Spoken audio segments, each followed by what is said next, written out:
공신력 있는 영국 BBC 공개 방송에 전 세계가 발칵 뒤집어져 주목하기 시작했습니다. 영국 런던에 있는 BBC 해외 전문가 초청 강연장에서 중국인 박사가 열변을 토해냈죠. 중국 박사는 외국인 시민들을 향해 현재의 한국은 병원이라는 시설조차 없는 망국이라며 만약 한국으로 해외여행을 간다면 긴급한 병원 이용은 꿈도 꾸지 말아야 된다는 어처구니 없는 강연을 진행하고 있는데요.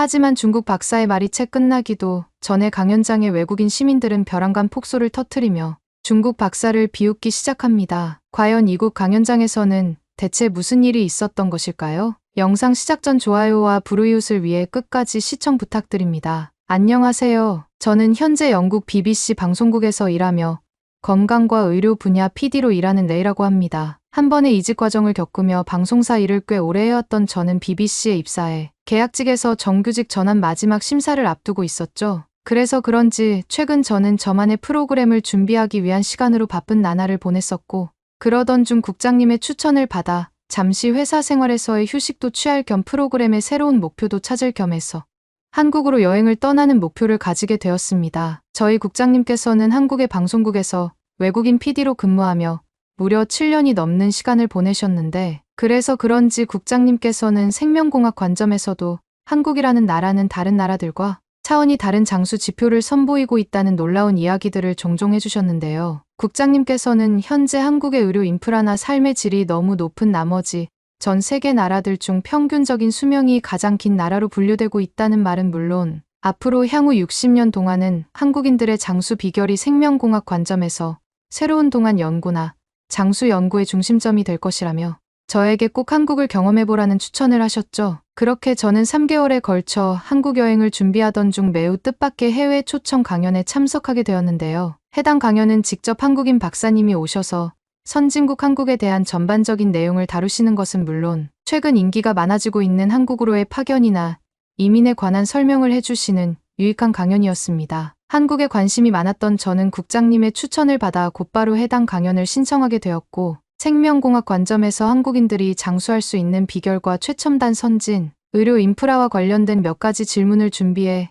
해당 강연에 참석했어요. 그런데 놀랍게도 강연장에 들어간 순간 저는 머리끝까지 화가 나고 말았는데요. 애초 한국에서 거주하고 계시는 한국인 박사님이 오신다는 강연 정보와 달리 강연장 중앙에는 누가 봐도 중국인으로 보이는 중국 박사님이 있었기 때문이고 강연의 주제 또한 왜 한국으로 이민을 가면 안 되는지에 대해 한국을 비하하는 기괴한 주제로 교체되어 있었기 때문이죠. 곧바로 강연장을 나가려고 했지만 이미 수많은 외부 시민들이 착석해 있는 상태라 저 혼자 나가기도 어려운 상황이었고 저는 결국 강연의 일부만 듣고 빠져나와야겠다는 계획을 세운 뒤 어쩔 수 없이 그 중국 박사의 기괴한 강연을 듣고 말았는데요. 그런데 강연가 시작되자마자 입을 연 중국 박사의 발언에 저는 눈이 휘둥그레질 수밖에 없었습니다. 중국 박사는 현재 한국의 경우 병원이라는 시설 자체가 없어 대부분의 한국인들이 수술을 하기 위해 몰래 불법 어선을 타고 중국을 오고 있다고 했고 이것은 국제적 시각으로 봤을 때 위험한 의료 피난민을 만들어내고 있다며 한국이라는 나라 자체를 없애야 한다고 주장했기 때문인데요. 한국은 지도에서 없애버려야 하는 나라입니다. 원래 오늘의 강연은 한국인 박사가 직접 진행하는 강연이었었죠. 하지만 그 다음 해외 초청 강연 순서였던 저는 한국인 박사의 강연 진행을 반대했습니다. 이곳의 시민들에게 잘못된 선동 정보와 혼란을 줄 수 있다고 판단했기 때문이죠. 여러분은 한국이라는 나라가 어떤 나라인지 아시나요? 아마 한국을 이미 알고 있거나 전혀 모르는 사람들도 있을 것입니다. 한마디로 정리하자면 지금 한국은 말 그대로 민폐 국가입니다. 저 또한 생명공학을 전공한 박사이지만 최근 한국인들의 평균 수명이 전 세계에서 가장 높다는 이상한 자료들이 돌아다니고 있더군요. 자, 우리 한번 생각해 봅시다. 한국은 현재 병원이라는 시설조차 없는 찢어지게 가난한 나라입니다. 가난하다기보다는 한국이라는 나라의 도시 인프라나 의료 인프라 자체가 사실상 아직 개발되지 않았다고 할 수 있을 정도로 사람이 살아가기에는 척박한 후진국 환경이죠. 그런데 지금 한국에 대한 이미지가 어떻죠? 저는 외국인 시민들의 심리를 잘 모르지만 아마도 한국이 여행하기에도 좋고 한국의 병원비가 매우 싸거나 약국도 24시간 동안 한다는 등 이런 어처구니 없는 말들을 꽤나 많이 들어왔을 것입니다. 상식적으로 병원이라는 시설 자체가 없는데 어떻게 약국이 있을 수 있을까요? 자연스럽게 한국인들은 자신의 몸이 좋지 않다고 느끼게 되면 한국인들이 그렇게나 자랑하는 된장국을 먹고 잠을 자는 것이 전부인 일상입니다. 아무런 치료를 받을 수 있는 시설이 없어요. 심지어 한국의 수도인 서울에만 존재하는 단 2개 병원은 병원비가 이를 이용해 3천만 원에 가깝다. 이는 사실상 한국의 정부와 관련된 인원들만 이용할 수 있는 시설이나 다름없죠. 말 그대로 지금 한국의 평범한 거주민 한국인들은 몸이 아프면 병원조차 이용하지 못한다는 사실입니다. 그런데 왜 한국이 장수의 나라라는 말과 함께 삶의 질이 너무 좋아 평균 수명이 길다는 헛소리가 나오고 있는 것일까요? 그건 바로 저희 중국을 의식했기 때문이죠. 현재 중국이야말로 장수의 나라라는 타이틀에 가장 잘 어울리는 삶의 질 1등 국가라고 할 수 있는데요. 한국에서는 눈을 씻고 찾아볼 수 없는 병원이라는 시설이 중국에서는 길거리에 50m마다 설립되어 있어 몸이 아프면 곧바로 병원을 이용할 수 있습니다. 여기서부터 중국과 한국의 수준 차이가 느껴지시나요? 여러분이 생명공학을 전공하고 있기는 하지만 이러한 잘못된 정보들이 생명공학의 미래를 박살낸다는 사실입니다. 실컷 한국을 생명공학 연구 중심 국가로 지정하고 연구를 강행했는데 알고 봤더니 월급 100만 원으로 살아가는 후진국 한국인들의 삶을 알게 된다면 얼마나 큰 충격이겠나요?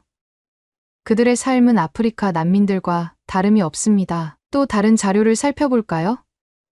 제가 이런 강연을 진행할 때마다 몇몇 외국인 시민들이 그러더군요. 한국의 학교에는 보건실이라는 간이병원마저 존재하고 항상 학교의 간호사가 직원으로 존재하는 전 세계 전무후무한 나라인데 어떻게 후진국이냐고 말이죠. 그게 바로 여러분이 속고 있다는 증거입니다. 아니 상식적으로 학교에 보건실이라는 간이병원 시설이 존재할 수 없어요. 현재 전 세계 그 어떤 학교에서도 보건실이라는 시설은 찾아볼 수 없습니다. 그런데 전 세계에서 가장 가난한 나라이자 후진국인 한국의 학교에 간이병원 시설인 보건실이 있다고요?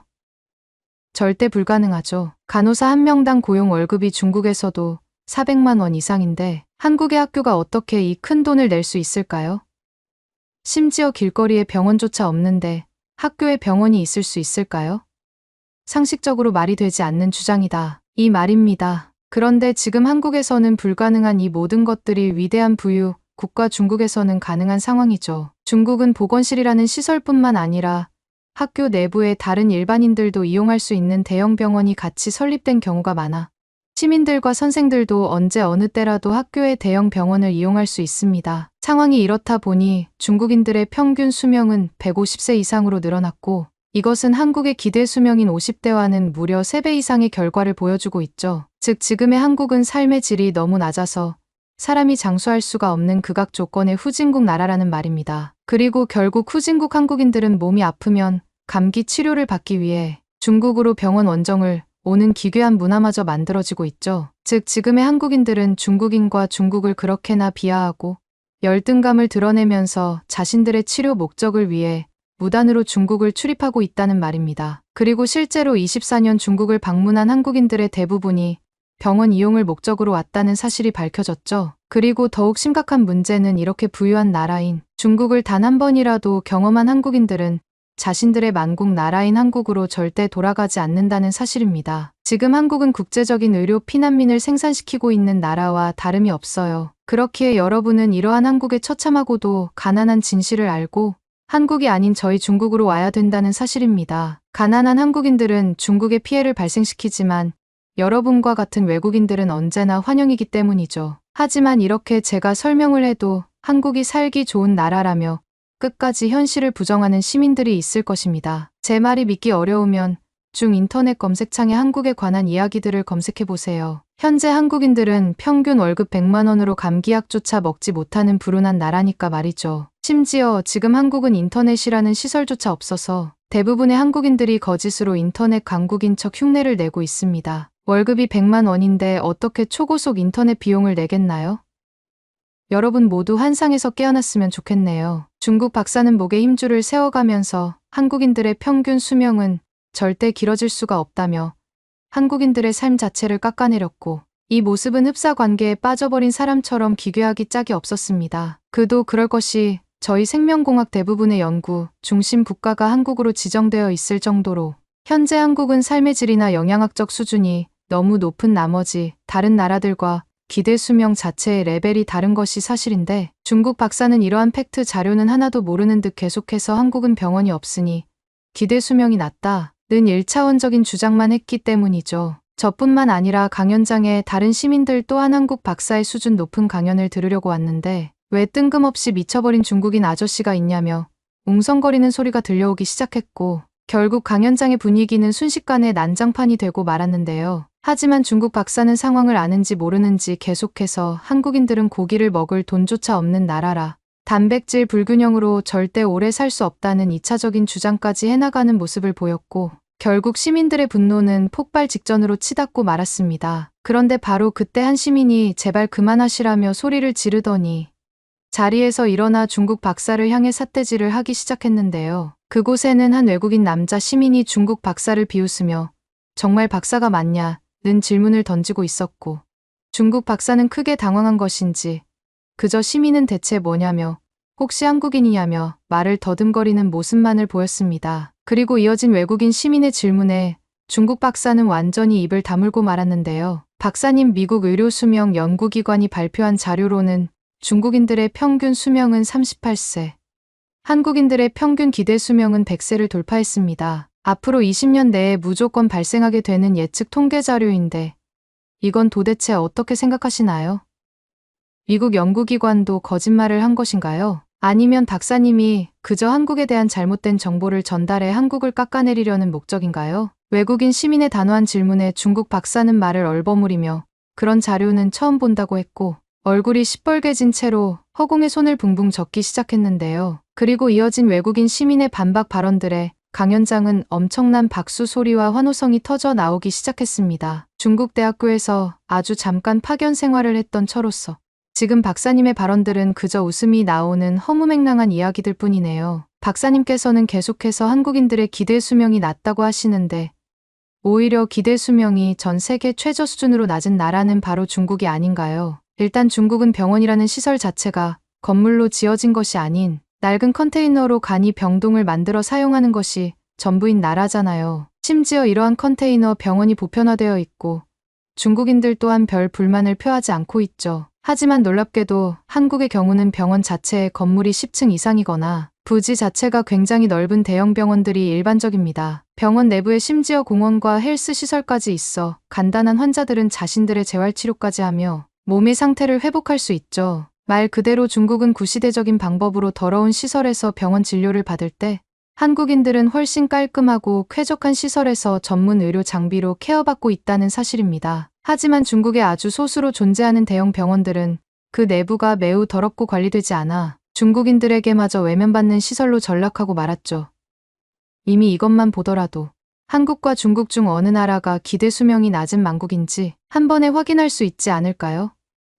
한국과 달리 중국은 병원이라는 시설뿐만 아니라 수도인 베이징에서조차 약국을 찾아보기 어렵잖아요. 심지어 약국이라는 시설 자체가 거의 없다 보니 중국의 시장 골목에서 상인들이 감기약을 파는 황당스러운 장면마저 볼 수 있죠. 어떻게 이런 중국의 처참한 실체는 숨기면서 잘도 한국을 깎아내리시는지 저로서는 잘 이해가 되지 않네요. 심지어 중국은 14억 인구라는 상당한 인구수를 가지고 있지만 의료기술에서는 한국과 비교 자체가 되지 않는 처참한 수준에 머물러 있죠. 실제로 현재 한국의 의료수술 기술들이나 디지털 기술을 접목한 무인수술들은 세계 1위 자리를 굳건히 지키고 있고 미국의 대형 병원들과 전문 수술기관들마저 한국의 비결을 얻기 위해 매번 한국을 찾아오고 있습니다. 그만큼 한국인들이 중국인들보다 손끝 감각이 섬세하고 똑똑하다는 증거마저 되어주고 있죠. 중국과는 인종 자체의 내가 다르다는 말입니다. 만약 한국이 정말 가난하고 살기 어려운 후진국의 나라였다면 이러한 현상이 나타날 수 있었을까요? 왜 중국 박사님들은 항상 한국과 중국을 반대로 설명하는지 모르겠네요. 또한 몇 년 전에 중국은 왜 자신들이 의료 후진국이자 망국인지 스스로 증명을 했잖아요. 바이러스를 직접 유발시킨 것도 모자라 중국은 그때 당시 의료 기술이 전혀 없어서 그저 도시 사람들의 이동을 금지하며 집 밖으로도 나오지도 못하게 만들었고 이는 의료기술이 없는 후진국의 실체를 그대로 보여주는 장면이나 다름없었죠. 하지만 그때 당시 한국은 자신들의 집에서 휴대폰 하나로 약을 받아볼 수 있는 디지털 원격 의료기술을 세계 최고 수준으로 성장시켰고 이는 바이러스 상황을 가장 빠르게 회복시키고 다른 나라들에게 노하우를 전수해준 유일한 세계 최고 선진국의 모습을 보여주기도 했습니다. 이렇게나 설명을 한다면 이제 이해가 되나요? 즉, 한국과 중국은 지금 국가의 수준 자체가 절대적으로 다르다는 것입니다. 하지만 한국의 가장 우수한 점은 따로 있습니다. 그건 바로 한국의 회사들은 자체적으로 매년 비용을 무료로 공제하고 건강검진을 해주는 놀라운 복지시설이 보편화되어 있다는 사실이죠. 심지어 한국에서는 영원으로 받아볼 수 있는 건강검진 시설이 중국에서는 3천만 원을 줘도 받을 수 없는 수준의 격차입니다. 그만큼 한국이 부유하다는 증거는 물론 의료기술이 너무나 상향, 평준화되어서 일반적인 국민들도 세계 최고 수준의 건강검진을 받아볼 수 있다는 말이죠. 자, 그럼 박사님께 질문 드리겠습니다. 박사님이 소속되어 있는 중국의 대학교는 건강검진을 무료로 실시해주나요? 혹시 건강검진이 뭔지 모르는 것도 아닐까 싶은데요. 또한 한국인들의 평균 월급에 대한 설명도 빠질 수가 없는데요. 저 또한 중국에서 대학 생활을 하며 꽤 많은 중국 박사의 강연을 들어왔지만 그들이 하나같이 주장하는 것이 있습니다. 그건 바로 한국인들의 평균 월급이 그저 100만 원이나 150만 원밖에 되지 않아 외국인들이 환상이 있는 한국에서의 편리하고 효율적인 삶이 실제로는 절대 불가능하다는 주장이죠. 하지만 과연 그럴까요? 실제 한국통계청이 발표한 자료로는 24년도 30대 평균 월급은 310만 원을 돌파한 지 오래고 그중 40%의 사람들은 500만 원 이상의 월급을 받고 있었습니다. 자, 그렇다면 중국의 통계 자료를 확인해 봐야겠죠. 박사님, 안타깝지만 지금 30대 중국인들의 평균 월급은 50만 원, 심지어 이 50만 원도 그중 상위 10%의 평균 자료를 모은 통계 수치입니다. 단순 금액적으로만 비교해봐도 이미 한국과 중국은 10배 이상의 월급 격차를 보이고 있어요. 또한 이건 굳이 제가 설명을 하지 않아도 요즘 인기가 많은 유튜브나 인터넷 검색 기록을 통해 매우 쉽게 찾아볼 수 있는 평범한 수치들이죠. 그리고 그 증거의 하나가 바로 중국인들의 한국 취업 몰림 현상입니다. 현재 중국은 일자리 자체가 없는 것은 물론 남아있던 생산시설이나 기업들까지도 전부 부도가 나버려서 청년들이 일할 수 있는 일자리가 없죠. 심지어 중국의 대기업에 속한다는 몇몇 기업에 입사를 한다고 하더라도 그 월급이 50만 원이라는 사실은 정말이지 현재의 중국이 얼마나 박살난 나라인지 여실히 느껴지는 증거라고 할 수 있습니다. 이미 30년 전부터 중국을 앞지르고 성장해왔던 한국은 기업의 이윤 창출과 도시 성장에 초점을 맞춰서 막대한 돈을 투자해왔고 이는 결국 현재 상황처럼 양질의 일자리로 변화되어 해외 외국인들이 직접 일을 하기 위해 한국을 찾아오는 놀라운 현상마저 만들어냈죠. 아까 박사님께서는 한국인들이 수술을 하러 중국을 온다고 하셨는데 이건 상황이 전혀 반대인데요. 심지어 병원에 대한 문제도 중국인들이 한국을 몰래 와서 보험비 적용으로 수술을 받고 도망쳐버리는 이른바 중국인들의 한국병원 먹튀 현상이 더욱 심해지고 있습니다. 법적 규제가 있어야 한다면 이러한 관한 국가의 중국인들이 한국으로 병원 이용을 위해 배를 타고 숨어 들어오는 지금의 이 현상을 막아야 하지 않을까요? 이렇게 많은 팩트 자료들이 있는데 저희 시민들이 아무것도 모른다고 생각하고 한국을 비하하시다니 참으로 웃음이 나옵니다. 박사님께 마지막으로 묻겠습니다. 혹시 이런 선동 강연을 하면 시진핑한테 얼마나 받으시나요? 월급이 부족해서 이딴 쓰레기 강연을 외국인 대상으로 하시는 건가요? 맞다면 지금이라도 강연장을 나가주셨으면 좋겠습니다. 외국인 시민은 중국 박사를 박사로 생각하지도 않는 듯 강한 발언으로 중국 박사의 1차 발언들을 전부 박살내버렸고 시민의 말이 끝나기 무섭게 저는 큰 환호성을 보내고 말았죠. 그도 그럴 것이 중국 박사는 외국인 시민의 발언이 진행되는 와중에도 그저 얼굴이 시뻘개진 채로 박사용 책상을 바라보고 있었고 그 어떠한 말에도 반박하지 못했기 때문인데요. 안 그래도 최근 저희 학교에서는 중국 박사와 시민들의 문제로 골머리를 앓고 있었는데 중국 박사가 조용해진 모습을 보니 오랜만에 느끼는 통쾌한 감정이었고 이에 더해 한국의 정말 놀라운 모습들을 제대로 정정하고 전달했다는 사실에 저 또한 홀가분한 마음이 들더군요. 그런데 바로 그때였어요. 중국 박사님의 발언 시간이 모두 끝나 조용히 강연가 종료되려던 찰나 시민 자리에 앉아있던 한 중국인 시민이 일어나더니 강연장의 시민들을 전부 손가락질하며 한국에 미친 사람들이라는 욕설을 내뱉었기 때문이죠. 중국 시민은 뭐가 그렇게 화가 나는지 한국은 누가 봐도 중국의 속국인데 그런 나라가 병원이 어떻게 있겠냐고 했고 지금 당장 중국으로 건너오는 한국인들을 모두 막아야 세계 평화가 찾아온다는 정신이 나가버린 듯한 주장을 하기 시작했습니다. 하지만 이미 강연장의 시민들은 한국과 중국의 진실을 알아버린 상태였고 가뜩이나 목소리가 큰 중국 시민이 소리까지 질러대니 강연장의 시민들 또한 물러서지 않고 그 중국 시민에게 냄새나는 몸을 씻고나 다니라며 중국인들이 부유하다면 제발 좀 씻으라는 반박을 날렸죠. 상황을 지켜보니 강연장의 분위기는 식을 줄 몰랐고 저는 결국 직접 나서야겠다는 생각에 앞에 외국인 시민에게 마이크를 건네받아 중국인 시민에게 단호한 질문으로 첫 역관광을 이어나갔습니다. 중국 시민 어디서 왔는지는 모르겠지만 중국인들의 한국 이민 신청이 24년도 들어 엄청나게 폭증한 것 알고 있나요? 중국이 정말 살기 좋은 나라였다면 왜 중국인들이야말로 그렇게 중국을 떠나려고 안간힘을 쓸까요?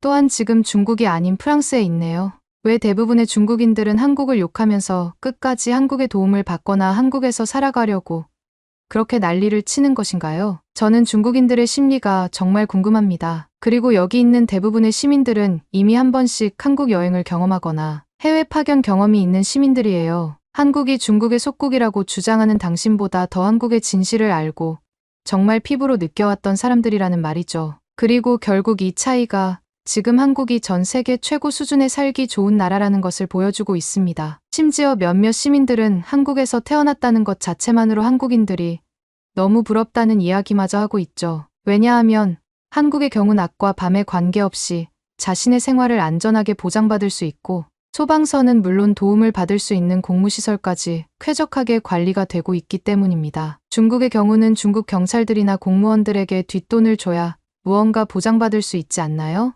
이미 그것만으로도 중국이 무너진 나라라는 것은 완벽하게 보여주고 있죠. 한국이 중국의 속국이라고 주장하는 그 비열한 목적은 알겠지만 이미 그러기에는 한국이 중국을 뛰어넘은 상위층의 나라가 되어버렸네요. 중국 박사님도 저렇게 고개를 숙이고 있는데 시민 또한 이제 선동 발언을 멈추고 다시 중국의 상황을 돌아보세요. 비로소 그때가 되어서야 한국과 중국의 끝없는 격차를 느낄 수 있을 테니까요.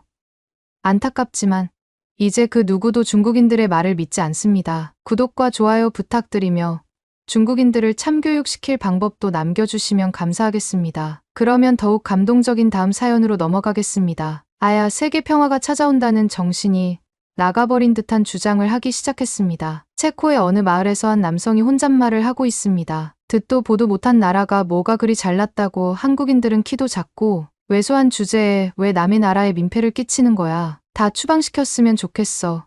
그때 TV에 무언가가 등장하는데요. 남성은 입을 틀어막고 TV의 눈길을 고정합니다. 한국인들이 이 남성에게 무슨 행동을 했길래 극단적인 분노를 표출하는 것일까요? 그리고 TV의 내용은 과연 무엇이었을지 사연을 통해 들어보겠습니다. 안녕하세요. 저는 에나벨이고 여러분과 제 사연을 나누고 싶습니다. 저희 아버지와 함께 한때는 낯설었던 한국의 문화를 이해하게 된 이야기입니다. 저는 다양성과 개방성으로 유명한 체코에 살고 있지만 이곳에서도 언제나 개방성을 갖춘 것은 아닙니다. 때때로 오해와 선입견이 생기는 것은 마찬가지인데요. 관련된 프로그래머였던 아버지는 특히 자신이 잘 이해하지 못하는 것에 대해서는 항상 회의적인 태도를 취하셨어요. 한국 문화도 아버지의 선입견이라고 할 수 있습니다. 저는 한국 드라마를 좋아하며 자랐습니다. 한국 드라마는 종종 너무 폭력적이고 가혹하게 느껴지는 체코 드라마의 현실에서 벗어날 수 있는 도피처였죠.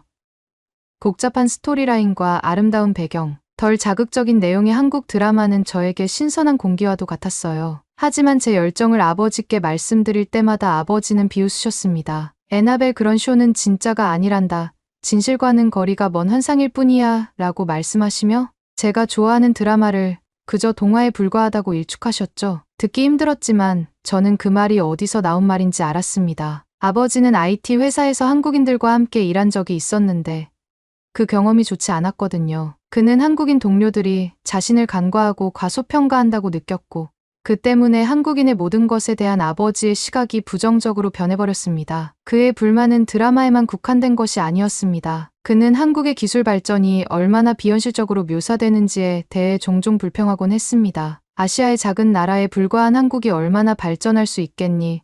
라고 그는 주장하곤 했습니다. 그의 편협한 시각보다 훨씬 더 많은 것이 한국에 있다는 것을 알고 있었기 때문에 그런 말을 들으면 마음이 아팠습니다. 저는 그에게 선입견과는 다른 한국 문화를 보여주려고 노력했습니다. 하지만 그는 꿈쩍도 하지 않았습니다. 그의 마음은 이미 정해져 있었고 제한된 교류와 그가 접한 고정관념의 영향을 받고 있었습니다. 도저히 넘을 수 없는 벽이었죠. 그러던 어느 날 우연히 체코에서 편의점을 운영하는 한인 가족에 관한 체코 드라마를 보게 되었습니다. 영어로 제작되었지만 그 뿌리는 분명 한국인이었습니다. 아버지에게는 전구 같은 순간이었죠. 그는 한국인을 드라마 속 인물이 아닌 실제 이야기와 경험을 가진 실존 인물로 바라보기 시작했고, 한국인을 다른 시각으로 바라보기 시작했습니다. 저희 가족은 매일 저녁 의식처럼 거실에 모여 드라마를 시청했습니다. 체코에 사는 한 한국 가족이 전통적인 가치관과 체코의 생활 방식 사이에서 갈등하는 이야기였습니다. 거듭할수록 아빠는 등장인물들과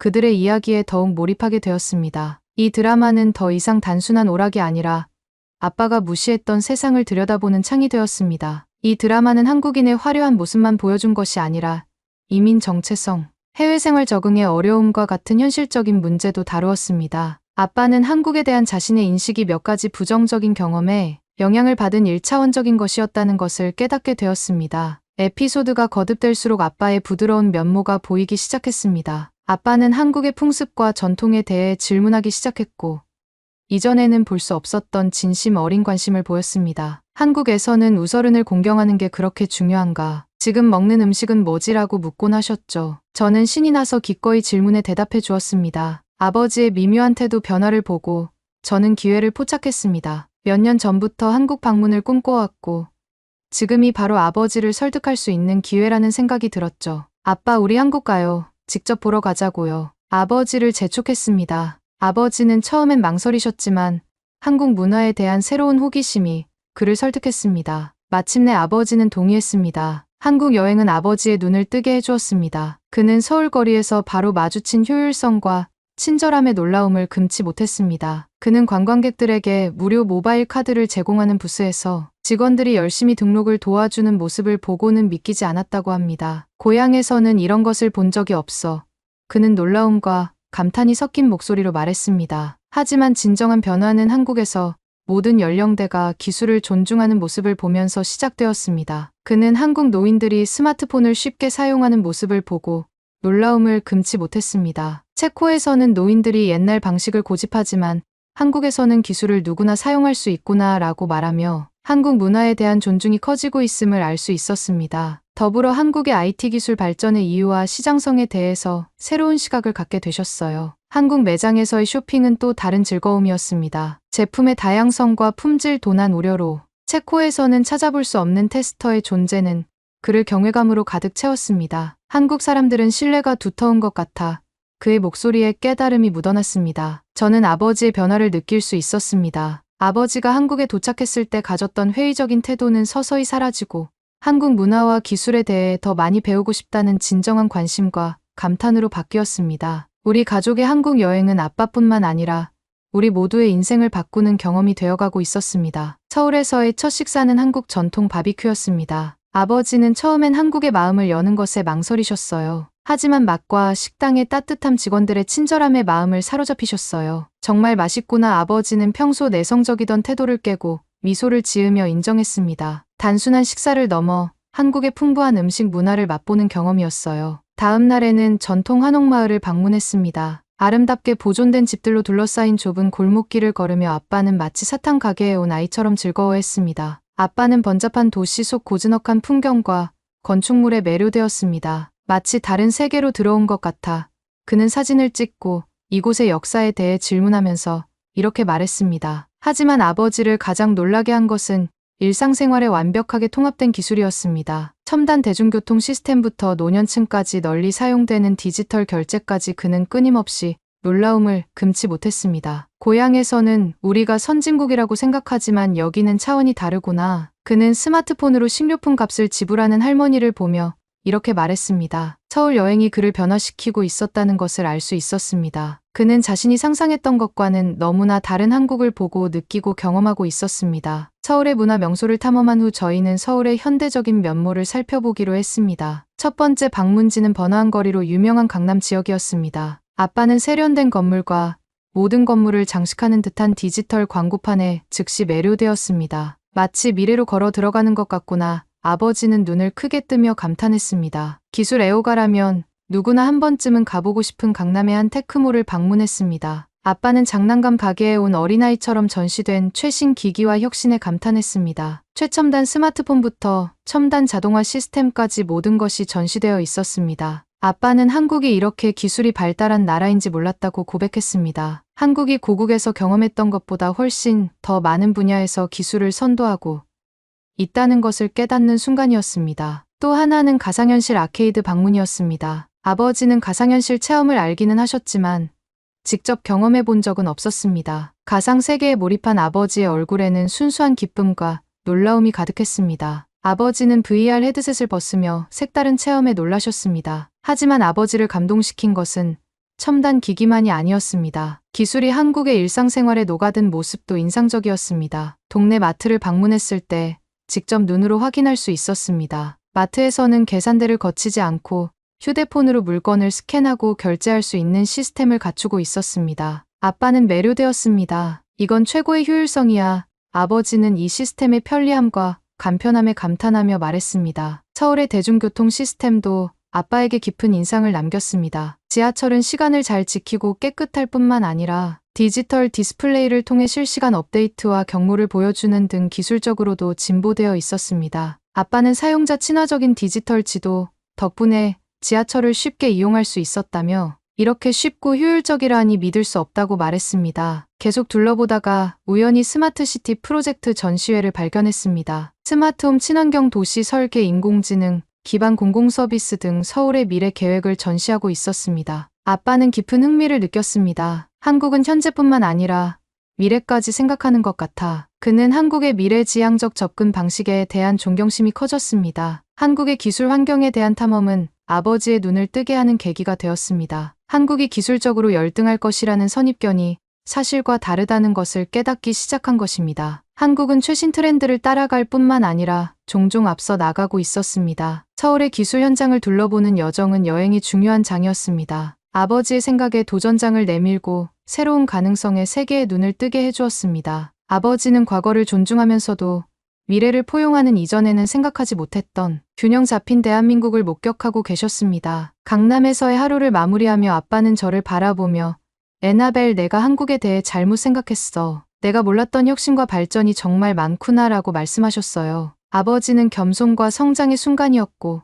저는 그보다 더 뿌듯할 수 없었습니다. 저희는 한국의 역사적 웅장함을 상징하는 경복궁에서 문화탐험을 시작했습니다. 아빠는 웅장한 건축물과 광활한 궁궐 경내의 모습에 곧바로 매료되었습니다. 정각과 뜰을 거닐며 한국 전통 디자인의 섬세한 디테일에 진심으로 감탄하는 아빠의 모습을 볼 수 있었습니다. 고궁에서 가장 기억에 남는 순간 중 하나는 근위병 교대식을 관람한 것이었습니다. 제복의 선명한 색상과 리드미컬한 북소리, 근위병들의 엄숙함이 우리 모두를 경외하게 만들었습니다. 다음으로는 전통 공예품과 미술관으로 유명한 인사동을 방문해 한국 문화를 더 깊이 체험했습니다. 이곳에서 우리는 한지 만들기, 한국 서예 체험 등 다양한 체험 활동을 했습니다. 아빠는 의외로 서예를 잘하셨는데 안정된 손놀림으로 아름다운 한자를 만들어내셨어요. 문화여행은 한국 전통 찻집으로 이어졌습니다. 마루에 앉아 다양한 종류의 한국 차를 마시며 우리는 한국 문화의 고요하고 사색적인 면과 연결되는 것을 느꼈습니다. 평소 커피를 즐겨 마시던 아빠는 차의 섬세한 맛에 놀라워했습니다. 어느 날 저녁에는 한국 전통음악과 무용 공연에 참석했습니다. 소리의 조화, 무용수들의 우아한 움직임, 음악과 춤을 통한 스토리텔링은 매혹적이었습니다. 공연 예술에 큰 관심을 보이지 않으셨던 아버지도 깊은 감동을 받으셨습니다. 문화체험은 현지 시장 방문으로 이어졌습니다. 북적이는 거리를 거닐며 다양한 한국 길거리 음식을 맛보고 친절한 상인들과 대화를 나누었습니다. 아빠는 특히 사람들의 따뜻한 환대에 감탄했습니다. 한국의 문화적 풍경을 더 많이 탐험하면서 아버지의 인식은 계속 진화했습니다. 아버지는 이전의 생각과는 완전히 대조적으로 전통과 가치가 풍부한 한국의 면모를 보게 되었습니다. 이러한 경험은 한국인의 삶의 방식에 대한 그의 이해를 넓혀주었고 그가 예상하지 못했던 깊이와 풍요로움을 드러냈습니다. 하루를 마무리하며 아빠는 한국이 어떤 나라인지 안다고 생각했는데 그건 표면적인 것만 본 거였다며 과거 자신의 태도를 반성하셨습니다. 한국에서의 마지막 날은 관광객이 많이 찾지 않는 서울의 로컬 지역을 탐험하는 데 보냈습니다. 우리는 현지인처럼 도시를 경험하고 싶었고 한국을 고향이라고 부르는 사람들의 눈으로 한국을 보고 싶었습니다. 가장 먼저 한 일 중 하나는 지역 센터를 방문하는 것이었습니다. 이곳에서 아빠는 주민들과 교류하고 태권도 수업에 참여하기도 했습니다. 현지인들과 함께 웃고 배우며 동작을 따라하는 아빠의 모습은 정말 즐거웠습니다. 그는 더 이상 단순한 방문객이 아니라 적극적으로 문화에 참여하고 있었습니다. 작은 순간이었지만 그에게는 큰 변화를 의미했습니다. 또한 하루는 서울 곳곳을 돌아다니며 시간을 보냈습니다. 뒷골목을 걷고 아기자기한 카페를 발견하고 즉석 콘서트가 열리고 있는 작은 공원을 우연히 발견하기도 했습니다. 음악은 활기차고 분위기는 따뜻하고 매력적이었습니다. 아빠는 음악에 맞춰 발을 두드리며 그 순간에 완전히 빠져들었습니다. 그날 저녁 우리는 현지 가족의 집에서 저녁 식사를 했습니다. 문화 교류 프로그램을 통해 마련된 경험이었습니다. 가족들은 두 팔 벌려 우리를 환영하며 직접 만든 음식을 대접하고 서울에서의 생활에 대한 이야기를 나누었습니다. 아빠는 열심히 경청하며 질문도 하고 자신의 이야기를 들려주었습니다. 아빠가 한 번도 경험하지 못한 아름다운 문화와 관점의 교류였습니다. 한국으로의 여행은 단순한 휴가가 아닌 변화의 경험이었습니다. 새로운 문화에 눈을 뜨고 선입견에 도전하고 가족으로서 더 가까워지는 계기가 되었습니다. 아빠의 변화는 가장 심오했습니다. 회의적인 마음으로 한국에 오셨던 아버지는 한국과 한국 사람들에 대한 존경과 감탄을 품고 돌아가셨습니다. 한국은 우리에게 편견을 넘어 새로운 경험을 받아들이고 다른 문화를 존중하는 법을 가르쳐 주었습니다. 이는 우리가 영원히 간직할 교훈입니다. 그러면 더욱 재미있는 다음 사연으로 넘어가겠습니다. 여기 한국에서 바가지를 당했다고 주장하는 벨기에 남성이 있습니다. 그러나 가게 주인은 그런 적이 없다며 뒤로 호박씨를 까고 있습니다. 그때 옆자리 김씨가 나서는데요. 김씨의 몇 마디의 상황은 정리되고 벨기에 남성은 얼빠진 표정을 짓고 맙니다. 과연 벨기에 남성은 무슨 일을 당한 걸까요? 그리고 어떤 이유로 가게 주인과 싸우게 된 건지 오늘의 사연을 통해 자세히 알아보겠습니다. 안녕하세요. 저는 벨기에의 유명 셰프 라페리입니다. 한국 길거리 음식의 중심지로 떠난 채 여행에 관한 이야기입니다. 여행은 한 장의 사진이 소셜미디어에 퍼지면서 시작되었습니다. 벨기에의 집에서 소셜미디어를 스크롤하다가 한 장의 사진이 제 눈에 들어왔습니다. 한국 포장마차에 줄을 서서 차례를 기다리는 외국인들의 모습이 담긴 단순하지만 매혹적인 사진이었죠. 그중에는 고급 레스토랑에서 절묘한 미각으로 유명한 프랑스 셰프 미카엘도 있었습니다. 저는 깜짝 놀랐습니다. 파인 다이닝의 대명사인 미카엘이 한국의 허름한 포장마차에서 기다린다고요. 한국의 소박한 공간에서 미카엘 셰프의 모습을 보니 호기심이 발동했습니다. 미카엘 같은 사람을 끌어들일 만큼 이곳의 특별한 점은 무엇일지 궁금했습니다. 호기심이 발동한 저는 한국으로 음식 탐험을 떠나기로 결심했습니다. 서울에 도착하자마자 활기찬 도시 풍경이 활기찬 에너지로 저를 맞이했습니다. 거리에는 사람들, 네온사인 그리고 무엇보다도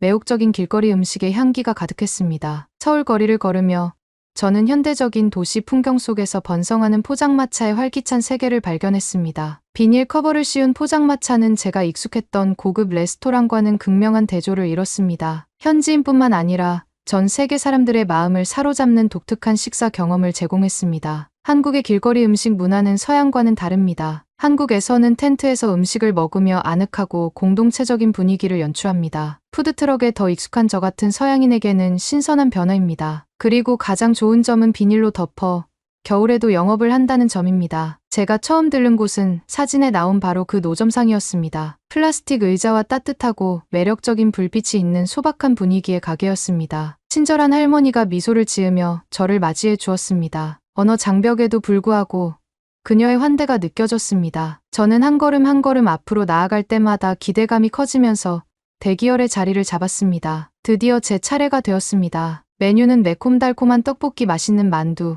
그리고 제가 개인적으로 좋아하는 한국 요리의 필수품인 배추를 발효시킨 김치 등 다양한 한국 음식이었습니다. 저는 지구 반 바퀴를 돌아서 온 그 맛을 맛보고 싶어 모든 음식을 주문했습니다. 한 입 베어 물었을 때 놀라움을 금치 못했습니다. 떡볶이는 매콤하면서도 편안하고 쫄깃하면서도 부드러운 식감으로 입 안을 감쌌습니다. 고소한 고기와 야채로 가득 찬 만두는 완벽하게 쪄졌습니다. 그리고 매운맛과 톡 쏘는 맛이 독특하게 어우러진 김치는 이전에 먹어본 적 없는 맛이었어요. 미카엘이 왜 이곳에 끌렸는지 이해할 수 있었습니다. 음식은 단순히 영양만 공급하는 것이 아니라 따뜻한 포옹과도 같았습니다. 한 입 한 입 음미하면서 주변을 둘러보았습니다. 각계각층의 사람들이 한식에 대한 애정으로 포장마차 주변에 모여 있었습니다. 웃음과 수다 그리고 공동체 의식이 넘치는 따뜻한 분위기가 느껴졌습니다. 다음 날 저는 활기차게 일찍 일어나 서울의 길거리 음식을 더 많이 탐험하고 싶다는 열망을 품었습니다. 제 계획은 간단했습니다. 거리를 돌아다니며 냄새를 따라가는 것이었죠. 거리는 색과 소리, 냄새가 모자이크처럼 뒤섞여 있었습니다. 지나가는 포장마차마다 새롭고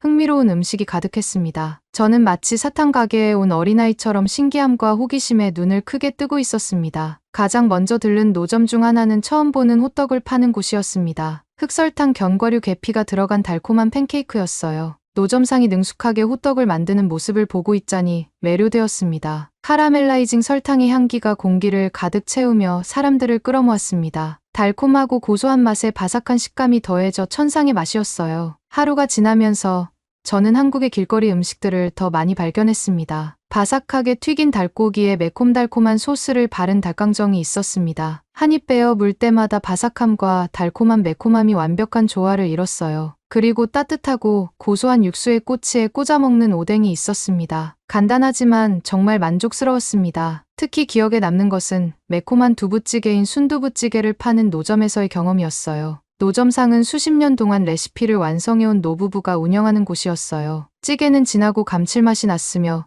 부드러운 두부가 입안에서 사르르 녹았습니다. 여행 내내 저는 한국 길거리 음식의 공동체성에 감탄했습니다. 사람들은 단순히 먹는 것에 그치지 않고 소통했습니다. 낯선 사람들이 음식을 함께 먹으며 친구가 되고 자유롭게 대화를 나누고 웃음이 공통의 언어가 되었습니다. 정말 아름다운 광경이었습니다. 다음 날 저는 저에게 큰 흥미를 불러일으킨 한국 문화의 또 다른 측면, 특히 소주를 중심으로 한 음주 문화를 탐구하기 위해 출발했습니다. 이 투명한 증류주는 한국에서 단순한 음료가 아니라 동료애와 전통의 상징입니다. 제 탐험은 네온사인이 반짝이기 시작한 저녁 무렵부터 시작되었습니다. 서울의 거리는 또 다른 모습으로 변했습니다. 포장마차에는 사람들이 삼삼오오 모여 소주잔을 들고 웃고 떠들며 이야기를 나누고 있었습니다. 저는 활기찬 포장마차를 찾아 자리에 앉았습니다. 환한 미소를 머금은 유쾌한 주인은 제가 소주에 관심이 있다는 것을 눈치채고 소주를 제대로 즐기는 방법을 알려주겠다고 했습니다. 그는 소주는 단순한 음료가 아니라 유대감을 형성하고 존경심을 표현하는 방법이라고 설명했습니다. 그는 특히 나이 든 사람을 대접할 때 존경의 표시로 두 손으로 소주를 따르는 방법을 시범으로 보여주었습니다. 이어서 술병을 흔들어 토네이도를 만들어 술을 섞어 불순물을 제거한다는 흥미로운 부분이 나왔습니다. 뭔가 중요한 의미가 있는 것 같아서 저도 모르게 미소를 짓고 있었어요. 첫 모금을 마셨을 때, 주인은 술을 마실 때 존경의 표시로 어른을 외면하는 것이 관습이라고 설명했습니다. 저는 이 작은 행동이 술을 마시는 단순한 행위에 여러 겹의 의미를 더한다는 사실에 매료되었습니다. 밤이 깊어지면서 소주와 맥주를 섞어 마시는 소맥에 대해 알게 되었습니다. 부드러우면서도 강력한 효과를 내는 이 조합은 정말 놀라웠습니다. 포장마차에서 만난 옆자리 아저씨들은 소주와 맥주를 섞는 비율을 열심히 알려주며 각자 자신이 만든 소맥이 최고라고 주장했습니다. 단순히 술을 마시는 것이 아니라 서로의 경험을 공유하고 함께 만들어가는 것이었습니다. 대화가 이어지면서 저는 한국에 대한 이야기, 소주의 의미, 그리고 이 허름한 포장마차가 어떻게 사회생활의 중심이 되었는지에 대한 이야기에 빠져들었습니다. 제 주변 사람들은 각계각층의 사람들이었지만 이곳에서는 소주 한 병을 둘러싸고 밤을 즐기는 친구들일 뿐이었습니다. 저녁에 가장 가슴이 따뜻했던 순간은 포장마차에서 아저씨 무리가 저에게 음식을 나누어 먹자고 했을 때였습니다. 그들은 마른 오징어와 전 등 소주와 잘 어울리는 다양한 안주를 소개해 주었습니다. 환대의 몸짓이었고 저는 깊은 감동을 받았습니다. 아저씨들은 저에게 술을 권하며 한국인의 국밥에 대해 소개해 주었습니다. 설렁탕, 선지국, 순대국, 콩나물, 해장국, 육개장, 갈비탕을 알려주며 한국인들의 소울푸드라고 했습니다. 그날 아저씨들은 저에게 말벗이 되어주어 고맙다며 저희 테이블까지 함께 계산해 주었습니다. 저는 처음 보는 사람들과 단숨에 친해지고 정을 베푸는 문화가 새롭고 감사했습니다. 다음 날 아침, 전날 밤의 흥겨운 시간을 떠올리며 아저씨들이 알려주신 국밥에 관심을 기울이기로 결심했습니다. 한국에서 국과 찌개는 단순한 음식이 아니라 한 숟갈 한 숟갈에 담긴 편안함, 전통 고향의 정취를 느낄 수 있는 음식입니다. 저는 우유빛 사골 국물인 설렁탕으로 유명한 작은 식당에서 하루를 시작했습니다. 친절한 할머니인 주인장은 사골에서 진한 풍미를 추출하기 위해 하룻밤 동안 국물을 끓인다고 설명했습니다. 첫 맛은 놀라웠습니다. 수프는 진하면서도 섬세했고 부드러운 소고기 조각이 입안에서 사르르 녹았습니다. 영양이 풍부하고 따뜻해서 쌀쌀한 아침을 시작하기에 완벽한 음식이었습니다. 조금 더 걸어가다 매콤한 소고기 수프인 육개장 전문 노점을 우연히 발견했습니다. 육개장 국물은 선명한 붉은색의 야채와 잘게 썬 소고기가 가득 들어 있었습니다. 한 모금 마셨을 때 매운맛이 진한 소고기 풍미와 완벽하게 조화를 이루며 얼큰하고 상쾌한 기운을 선사했습니다. 이어서 저는 한국식 소시지로 만든 순대국을 파는 허름한 노점상을 찾았습니다. 처음에는 망설였지만 곧 깊은 맛에 반해버렸습니다. 독특한 식감과 진한 맛이 일품인 순대는 국물과 잘 어우러져 든든하면서도 속을 편안하게 해주는 음식이었습니다. 다음 날에는 콩나물 해장국을 파는 아늑한 곳을 찾았습니다. 해장국으로 알려진 콩나물 해장국은 아삭아삭한 콩나물과 구수한 국물이 어우러져 담백하면서도 감칠맛이 나며 입맛을 돋우는 음식이었습니다. 소박하지만 한국적인 편안함의 정취를 느낄 수 있는 음식이라는 점이 매력적이었습니다. 제가 맛본 모든 국에는 한국의 요리 역사와 문화에 대한 이야기가 담겨 있었습니다. 이 요리들은 단순한 레시피를 넘어 한국 요리에 담긴 사랑과 정성의 증거였습니다. 따뜻한 국물 맛은 언어와 문화의 경계를 뛰어넘어 보편적인 편안함을 선사하는 것 같았습니다. 하루가 끝나갈 무렵 저는 생전 처음 접해보는 선지국을 먹어보았습니다. 처음에는 소피로 만든 음식이라는 것에 충격을 받기도 했지만 이내 선지국의 얼큰함과 우거지의 조화가 꽤 입맛에 맞았습니다. 이제 저는 해장국의 소맥을 함께 먹으며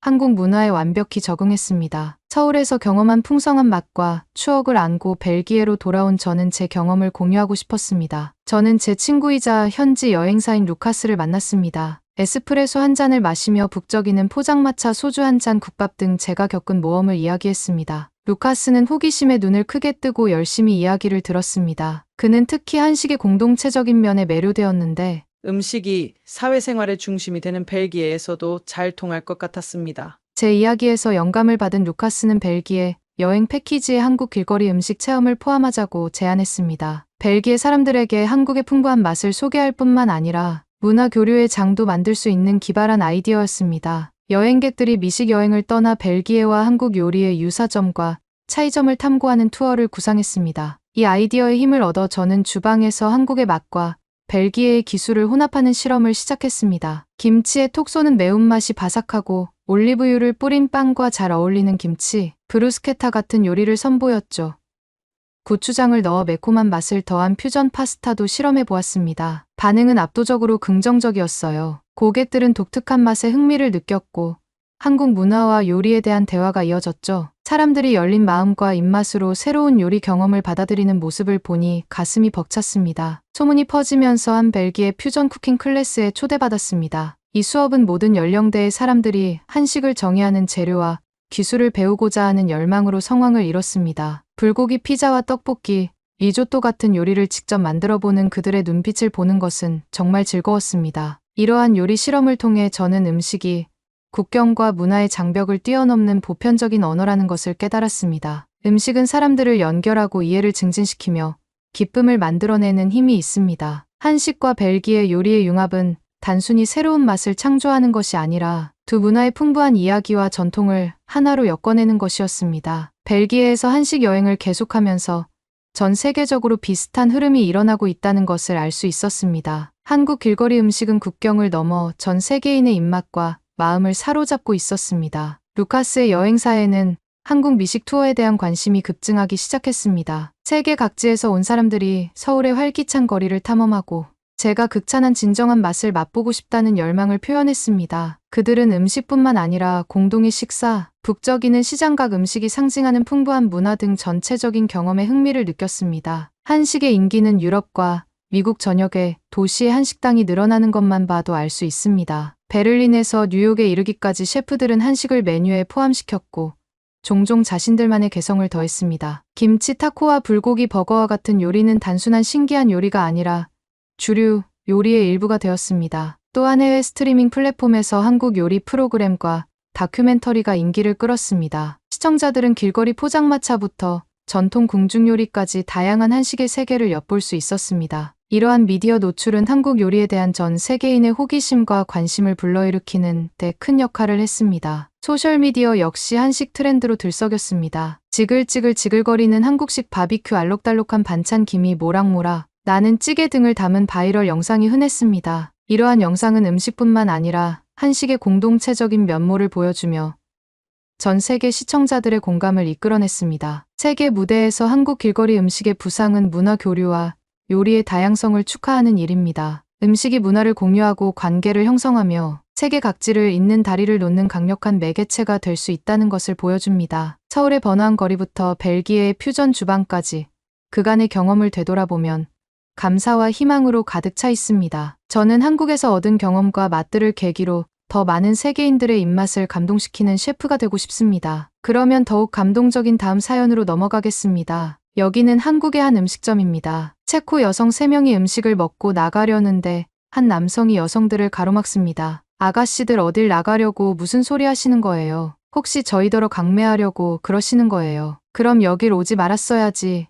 이런 식이면 곤란해. 사람들은 일제히 새 여성을 쳐다보며 남성의 편을 들기 시작합니다. 마지못해 제자리로 돌아간 체코 여성들은 갑자기 환호와 흥분을 금치 못합니다. 대체 무엇이 그녀들을 이렇게 만든 것일까요? 안녕하세요. 저는 체코 프라하 출신의 헤이즈라고 합니다. 마드리드의 노련한 통계 분석가인 저는 글로벌 리서치 회사에서 근무하고 있습니다. 제 업무는 종종 체코 국경을 넘어서는 여행을 요구했습니다. 하지만 이 전문적인 모습 이면에 저는 해외여행을 두려워합니다. 예전에 프랑스에서는 평판이 좋아 보이는 호스텔에 묵었는데 빈대 습격을 받았습니다. 이탈리아에서는 숙소 바로 앞에서 소매치기를 목격했고 제가 소매치기 당하는 사람을 도와주려 했을 때 되려 위협을 느꼈습니다. 이러한 경험은 해외여행에 대한 깊은 불안감을 남겼습니다. 하지만 최근에 맡게 된 나라는 잘 알지도 못하고 더더욱 관심이 없는 한국이었습니다. 한동안은 지역 프로젝트에 자원봉사를 하며 피할 수 있었습니다. 하지만 상사가 한국에서 새로운 프로젝트를 진행한다고 발표했을 때 저는 필수 참여 요원으로 발탁되었습니다. 한국 출장에서 제 전문 지식이 필요했기에 이번 출장을 피할 방법이 없었죠. 저는 후배 동료 피치, 데이지와 함께 출장을 가게 되었습니다. 피치와 데이지는 이번 출장에 대해 매우 기뻐했습니다. 피치가 데이지에게 서울 출장이라니 신나지 않아요. 라고 외치던 모습이 기억나요. 그들은 한국을 첨단 기술, 따뜻한 환대 여행객을 위한 최고의 안전이 보장되는 나라라며 출장을 손꼽아 기다렸습니다. 저는 미소를 지으며 고개를 끄덕였지만 마음속으로는 긴장감이 감돌았습니다. 그들의 열정이 저를 당황하게 만들었습니다. 제 불안감을 감지한 피치와 데이지는 저를 도와주기로 결심했습니다. 여행 팁과 추천 앱을 공유하고 한국어와 한국 문화에 대한 정보를 준비해 주었습니다. 그들의 열정이 제게도 전해져 한국에 대한 호기심이 커지기 시작했습니다. 비행기가 뜨는 날 저는 동료들과 함께 공항에 도착했습니다. 체크인을 하고 보안 검색대를 통과하면서 두려움과 설렘이 교차했습니다. 전 세계에서 온 사람들로 북적이는 공항을 보며 세상이 얼마나 넓고 다양한지 새삼 깨달았습니다. 피치와 데이지는 서울에서 보고 싶은 것 하고 싶은 것에 대해 쉴 새 없이 이야기하며 신이 났어요. 저는 그들의 이야기에 귀를 기울이며 두려움을 진정시켰습니다. 비행기의 바퀴가 인천국제공항 활주로에 착륙하자 긴장된 설렘의 물결이 저를 덮쳤습니다. 마드리드에서 출발한 비행시간이 길었고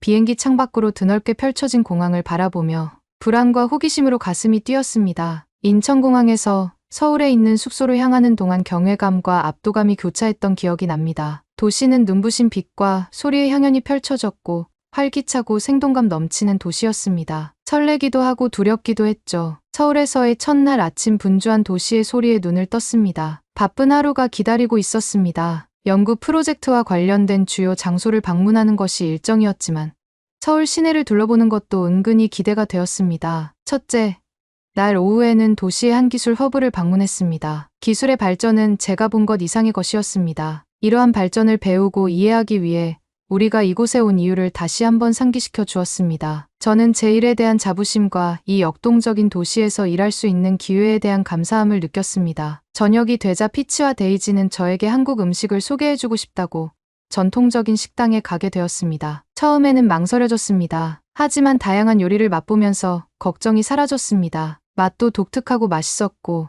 기대했던 것보다 더 즐겁게 식사를 하고 있는 제 자신을 발견했습니다. 제가 직면한 가장 큰 어려움 중 하나는 언어 장벽이었습니다. 몇 가지 기본 문구를 배웠지만 여전히 의사소통이 어려웠습니다. 하지만 사람들이 인내심을 갖고 기꺼이 도와주었고 종종 번역 앱을 사용해 의사소통을 시도하는 것을 발견했습니다. 낯선 사람들의 친절에 마음이 따뜻해졌고 외국에 있다는 불안감을 해소하는 데 도움이 되었습니다. 첫째, 날의 좋았던 기억 덕분에 저는 다음날 기대감으로 눈을 떴습니다. 낯선 땅에 왔다는 처음의 충격은 서서히 조용한 설렘으로 바뀌고 있었습니다. 오늘은 도시의 상징적인 랜드마크를 방문하고 사물 인터넷에 대한 연구를 더 깊이 파고들 예정이었습니다. 이날 오후에는 유명한 에어 전문기술센터를 방문했습니다. 이곳에서 저는 제 기량을 마음껏 발휘했습니다. 전시된 혁신 기술들은 최첨단이었으며 저는 한국이 이 분야에서 이룩한 발전에 놀라움을 금치 못했습니다. 리서치 애널리스트인 제가 이번 여행에서 얻고자 했던 인사이트가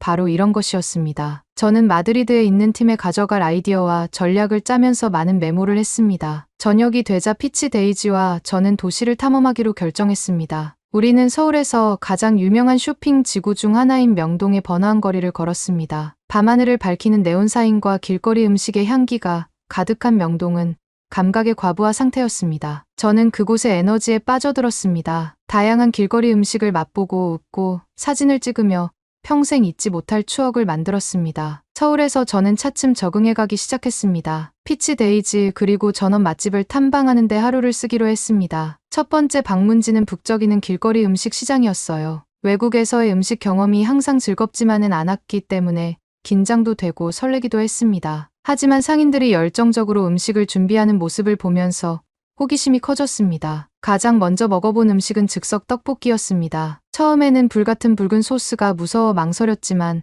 한 입 베어 물자마자 깜짝 놀랐습니다. 확실히 매웠지만 매운맛과 은은한 단맛이 균형을 이루며 제 입맛에 전혀 새로운 맛을 선사했습니다. 떡의 쫄깃한 식감도 묘하게 만족스러웠고 생각했던 것보다 더 맛있게 먹고 있는 제 자신을 발견했습니다. 거기에 곁들여 먹는 튀김과 순대도 떡볶이와 환상의 조화였습니다. 떡볶이를 다 먹고 일어나려는 순간 떡볶이집 사장님이 추가로 주문을 받으러 오셨습니다. 당황한 저희 셋은 사장님이 저희에게 강매를 하려는 것인지 오해할 뻔했습니다. 사장님은 주변의 다른 한국인들의 테이블을 가리키며 한국의 즉석 떡볶이는 꼭 볶음밥을 먹어야 한다며 저희가 시킨 세트 메뉴에 포함되어 있다고 알려주셨습니다. 사장님의 말을 이해한 저희는 볶음밥을 기다렸고 그 맛은 정말 만족스러웠습니다. 한국인들은 볶음밥을 K 디저트라고 부른다며 볶음밥을 먹지 않으면 즉석 떡볶이를 먹는 의미가 없다고 하였습니다. 점심은 전통 한식당을 찾았습니다. 낮은 테이블과 바닥에 앉는 좌석이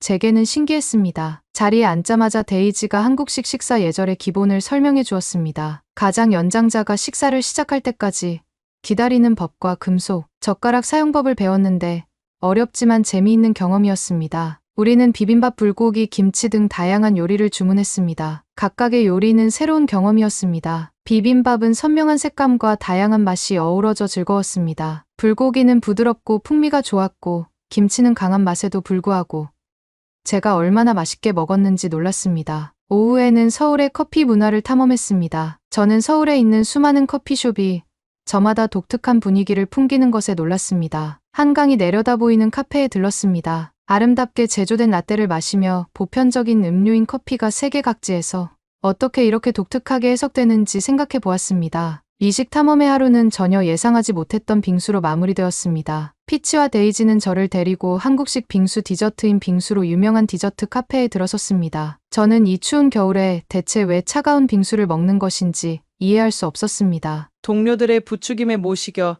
저는 신선한 과일과 연유를 얹은 애플 망고 빙수를 선택했습니다. 한 숟가락 떠서 먹어보니 감탄이 절로 나왔습니다. 얼음이 곱게 갈려서 입안에서 사르르 녹았고 달콤한 애플망고 향이 상큼하게 느껴졌어요. 이전에 먹어본 디저트와는 전혀 달랐습니다. 빙수 가게에서는 제주도에서 재배한 애플망고로 만든 디저트이기 때문에 세계 어디서도 맛볼 수 없는 당도 높은 고급 디저트라고 설명했습니다. 이 순간 음식이 새로운 문화를 이해하고 감상하는 관문이 될 수 있다는 것을 깨달았습니다. 그날 밤 침대에 누웠을 때 제 머릿속에는 그날의 경험이 되살아났습니다. 특히 음식에 대해 많은 걱정을 안고 이 여행을 시작했었죠. 하지만 저는 제가 두려워했던 바로 그 음식에서 기쁨을 찾고 있었습니다. 서울에서의 5번째 날은 모험심으로 가득 찬 새벽이었습니다. 저는 새롭고 신나는 경험을 하고 싶다는 열망으로 잠에서 깨어났습니다. 오늘은 피치 데이지, 그리고 제가 한국에서 인기 있는 엔터테인먼트 활동인 방탈출에 도전하기로 계획했습니다. 방탈출에 대해 들어본 적은 있지만 직접 해본 적은 없었습니다. 방탈출을 생각하니 설렘과 함께 약간의 불안감이 밀려왔습니다. 우리의 목적지는 신촌 인근에 위치한 방탈출 게임장이었습니다. 방탈출 게임장에 도착하자 스태프들이 따뜻하게 맞아주었습니다. 저희가 도전한 게임은 한국 전통 궁궐을 배경으로 한 미스터리였습니다. 마치 실사판 모험 이야기의 일부가 된 것 같은 짜릿한 기분이 들었습니다. 챌린지가 시작되고 우리는 복잡한 퍼즐과 단서로 가득 찬 아름답게 꾸며진 방에 들어섰습니다. 하지만 한 가지 문제가 있었어요. 대부분의 설명이 한국어로 되어 있었죠. 심장이 조금 내려앉았습니다. 몇 가지 기본 문구를 배웠음에도 불구하고 도저히 이해할 수 없었죠. 하지만 직원들은 엄청나게 잘 도와줬어요. 번역 앱을 제공하고 인내심을 가지고 영어로 규칙을 설명해 주었죠. 이 작은 친절과 이해심은 처음의 불안감을 덜어주고 인간의 보편적인 도움의 본질을 상기시켜 주었습니다. 게임 자체는 짜릿했습니다. 우리는 퍼즐을 풀기 위해 서로의 기술과 지식을 결합하여 협력해야 했습니다. 디테일을 보는 예리한 눈을 가진 피치, 논리적 사고를 가진 데이지,